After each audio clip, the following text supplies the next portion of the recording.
πάλι τα ίδια. Ούτε ο ζωγράφος είναι εδώ. Τι συμβαίνει, κύριε Καλημέρη? Συμβαίνει ότι ενώ εμείς κοιμόμαστε, οι σύζυγοί μας βγάζουν τα μάτια τους ασυστόλως. Όπως λέτε και εσείς οι πανεπιστημιακοί. Δεν ξέρω αν η σύζυγός σας συνηθίζει να βγάζει τα μάτια της. Πάντως σας πληροφορώ ότι ο σύζυγός μου δεν μου έχει δώσει ποτέ δικαίωμα. Το δικαίωμα αυτό το παίρνεις χωρίς δικαίωμα. Και σας μιλάω εκ πείρας. Εγώ ξέρετε τι φοβάμαι, κύριε Καλημέρη. Μην μου πείτε ότι είναι σε κάνα δωμάτιο ξενοδοχείου και κάνουν διατριβή στο Κάμα Σούτρα. Ποιο Κάμα Σούτρα? Μάλλον τόσα χρόνια είναι του απλού, του λιτού και του απέριτου. Μαζί σας ίσως.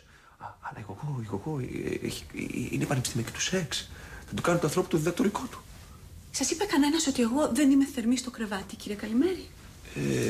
Με τον άντρα σας φαντάζομαι μετά από τόσα χρόνια θα έχετε μείνει στάσιμοι. Αλλά εσείς δεν το είπατε. Εγώ είπα πως είναι ο σύζυγός μου. Όχι τι μπορώ να κάνω εγώ. Εν πάση περιπτώσει, εκείνο που φοβάμαι είναι μην του έκανε τίποτα ο Στέλιος. Ποιος, ο δάσκαλος, ο βαρεμένος, ο συνάδελφος? Ναι, ήταν εδώ πριν ώρες σε άθλια κατάσταση. Δεν ξέρω.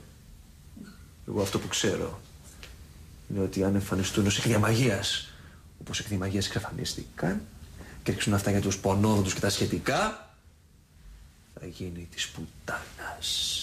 Ηρεμήστε, κύριε Καλημέρη. Τι να ηρεμήσω? Όχι να μου πηδήξει τη γυναίκα και ο ζωγράφος. Πάω να ψάξω από εκεί. Συγγνώμη και σχετικά με το... Τι έγινε πάλι?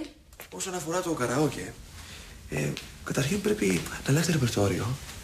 Και κατά δεύτερον, θέλετε πολύ προπόνηση ακόμα. Της Γογούς της πήρε 6 χρόνια για να ολοκληρώσει. Είστε πολύ μαλάκας. Ορίστε. Αυτό που ακούσατε.